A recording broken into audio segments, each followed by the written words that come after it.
So Tony Kelly has done it, scored 115 as Wexford got battered by Clare in O'Moore Park, and really and truly you have to wonder the future for Davy Fitzgerald with Wexford after this, because he put it all into making sure that this season, that they would go another step. They'd obviously had that disappointment last year against Tipperary in the semi-final, and I don't think anyone expected the performance we got the last day against Galway to be followed up by such a tepid showing here. I mean, obviously they got a load of scores towards the end, got the last five of the last 7 points, and brought it back to just 121 to 17 points. It was just 7 for a finish, but Clare were dominant throughout, and it was about basically managing the situation. And you couldn't say that Clare or that Wexford managed the situation, even the disciplines, the shots. I mean, I couldn't understand at one stage.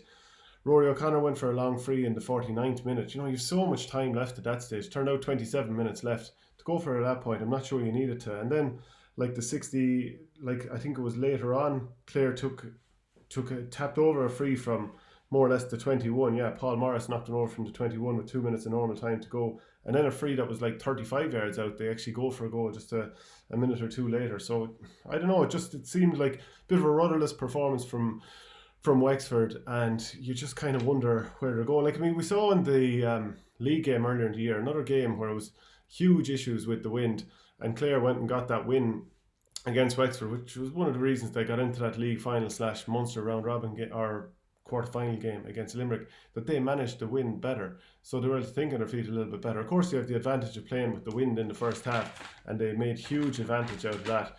And there was 13 points to 3 at half time. Wexford, they were trying to work the ball up the field, and you can understand that in the wind, but almost to their detriment. They had just 11 shots in the first half. 3 of them went over, scored just 1 of 4 frees. So without Lee Chin playing, or starting certainly, that that old issue of Wexford's came home to roost again. You remember a couple of years ago, didn't they go through 6 or 7 free takers in the 1 year between I think the league and the championship, and it was a recurring issue. And then Lee Chin took over, obviously put a huge amount of effort into them and took them on to the next level. But that was very, very disappointing from their point of view. In that first half, like Tony Kelly wasn't the only player to play really well, by the way, and his All-Star, they should start polishing it right now. And if Clare were to win another game and get into an All-Ireland semi-final, you'd have to think he's high up there for the Hurler of the Year conversation. But we'll see how things pan out. Those other guys who played very well for Clare, I think Jason McCarthy in around midfield. They didn't have David McInerney, which is a huge blow, and yet again, you're sort of wondering, how did Wexford conspire to lose this? But Jason McCarthy comes in, does very well at midfield. If Clare scored those goal chances in the first half, Colin Guilfoyle had 1, Ryan Taylor had another after a brilliant run. Maybe they could have had more again. And you just wondered at half time, will Wexford panic at 10 points down, or will they stay going? But they didn't. And you sort of wonder, did the talk after the Galway game of Davy Fitz saying that his players put up the white flag, is that something that, that's a high stakes game, that's really rolling the dice, and did the players respond the right way? I mean, I'm sure the players would feel and will say anyway that they were playing for their manager afterwards, but like, it was a performance that was just so disjointed, it was almost beyond belief. And I just couldn't understand how bad they actually were. And to be fair, like, I don't think that some of the matchups that Clare or that Wexford had made a lot of sense. I was saying in the preview show on Thursday, the hurling show, that I thought Joe O'Connor was the guy to go on Tony Kelly rather than Matthew O'Hanlon, who's the designated man marker most days, and he suits marking someone like TJ Reid and Joe Canning. I'm not saying he'll get the better of them all today, but we can understand why he would be matched up with them, because the size profile. And we saw the way Tony Kelly ran away from him in the second half and knocked one over directly off his stick.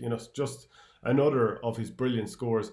That this is a sort of player that Matthew O'Hanlon is not suited to, especially in open country. He's not going to keep into him. Most lads aren't going to keep into him. And Matthew O'Hanlon's a great player. Don't get me wrong, I've praised him many, many times. But you have to call a spade here. And Tony Kelly was able to go to town. 115 overall. A couple of those points, especially the one in the first half where he blasted it over from right on the sideline, and he was probably 8 yards out. It was absolutely incredible, and he just did so many of them time after time. And a lot of players stepped up for Clare, and like a huge win for Brian Lohan. I can't imagine, like, you probably couldn't overestimate the pleasure he gets from doing that, and whether it's to do it over Davy Fitz or not is another thing, and I'd love to get your thoughts on that. But Clare showed more discipline. In that second half, they created what?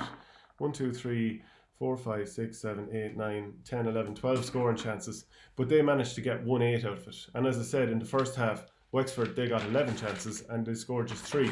So that was Clare being economical, knowing when to give the ball off to the right man to take the extra set, to get it to Tony Kelly basically. Even Shane O'Donnell, he's got pace and he could have carried that ball forward, but instead he handed it off to Tony Kelly. We saw him running into open country. He pumped the arms to get the extra few steps in.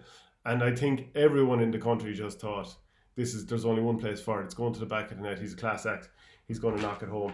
And he's up to his very, very best. And you start to wonder, if Clare had all those guys who were missing, what could they actually do this year? Will they come up short from here on out? It's hard to say. Will Davy Fitz remain with Wexford is another question. And please let me know what you think, whether he should or shouldn't. But what a win for Clare. Sensational stuff.